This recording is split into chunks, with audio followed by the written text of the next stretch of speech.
مار صاحب کا جو شیڈ ہے نا وہ بہت کمال کا ہے، مطلب کہ مار صاحب بڑی ہائی فائی فارمنگ کر رہے ہیں۔ 1 سال کے بعد پتہ چلے گا نہ مار صاحب ہیں اور نہ شیڈ کے اندر بکریاں ہیں۔ السلام علیکم، میں ہوں نثار احمد دول، آپ دیکھ رہے ہیں دول گوٹ فارم کا آفیشیل یوٹیوب چینل اور فیس بک پیج۔ کیسے ہیں دوستو؟ امید کرتا ہوں کہ آپ سب خیریت سے ہوں گے۔ ہم سلسلہ وار گفتگو کر رہے ہیں بکری فارمنگ کی غلط فہمیوں کے متعلق۔ آج ہم جس غلط فہمی کی بات کریں گے وہ ہے پکا اور کنکریٹ والا شیڈ۔ سب سے پہلے دوستو شیڈ کے متعلق بنیادی 2 باتیں سمجھ لیں، یہ آپ کے کام آئیں گی۔ پہلی بات ہے کہ جو آپ کا شیڈ ہے دوستو، اس نے بچے نہیں دینے، بچے آپ کی بکریوں نے دینے ہیں۔ دوسری جو بنیادی چیز شیڈ کے متعلق سمجھنے کی ضرورت ہے وہ ہے کہ شیڈ کی بکری فارمنگ میں اہمیت کیا ہے۔ دوستو شیڈ کی بکری فارمنگ میں اہمیت یہ ہے کہ آپ کا شیڈ آپ کی بکریوں کو موسمی اثرات سے بچائے۔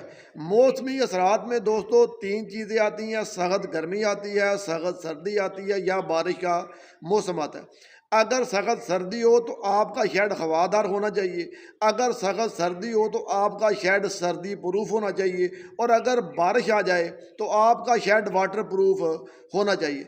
اگر آپ کا شیڈ یہ تینوں ریکوائرمنٹیں دوستو پوری کر رہا ہے تو آپ کی بکری کو کوئی سروکار نہیں ہے کہ آپ کا شیڈ پکا ہے، کچا ہے، اوپر سرکی ہے، بالا ہے، لینٹر ڈالا ہوا ہے، نیچے سے پکا ہے۔ آپ کی بکری کو رام دہ ہاؤسنگ چاہیے، وہ آپ کا شیڈ دے رہا ہے۔ اگر آپ کی یہ تینوں ریکوائرمنٹیں آپ کا کچا اور سستا شیڈ پوری کر رہا ہے تو دوستو آپ کو بالکل ضرورت نہیں ہے کہ آپ 40-50 لاکھ روپیہ لگا کے ایک شیڈ تعمیر کریں۔ اکثر لوگ کہتے ہیں کہ جدید شیڈ اس لیے ضروری ہے کہ بندے کو صفائی کرنا آسان ہوتا ہے۔ دوستو ایک بات مجھے بتائیں کہ 50 لاکھ کا شیڈ بندہ صرف اس لیے بنائے کہ اس کی صفائی کرنا آسان ہے، تو بندہ 100-200 روپے کی بوکر لے کے دوستو صفائی کر لے، وہ آسان ہے یا 50 لاکھ روپیہ لگانا آسان ہے؟